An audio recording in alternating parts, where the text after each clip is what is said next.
মই বৰ্তমান উপস্থিত দেওহাটী পঞ্চায়তৰ অন্তৰ্গত শিঙিমাৰী দ্বিতীয় খণ্ডৰ এজন সদস্যৰ ঘৰত। মই তেখেতৰ মুখৰ পৰা কিছু আগন্তুক নিৰ্বাচন সম্পৰ্কে কিছু কথা জানিব বিচাৰিছোঁ, গতিকে মাইক্ৰফোনটো তেখেতৰ ফালে মই আগত দিছোঁ। নমস্কাৰ, মই শ্ৰী লীলাবালা ৰায়, ৩৬ নং দেওহাটী পঞ্চায়তৰ অন্তৰ্গত শিঙিমাৰী দ্বিতীয় খণ্ডৰ পৰা সদস্য পদৰ বাবে নিৰ্দলীয় প্ৰাৰ্থী হিচাপে প্ৰাৰ্থীটো আগবঢ়াইছোঁ। মোৰ প্ৰতিচিহ্ন হৈছে এৰোপ্লেন।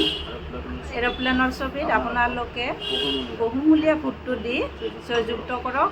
মই জয়ী হ'লে ৰাইজৰ লগত থাকি ৰাইজৰ সকলো সমস্যা সমাধান কৰাৰ কাৰণে চেষ্টা কৰিম।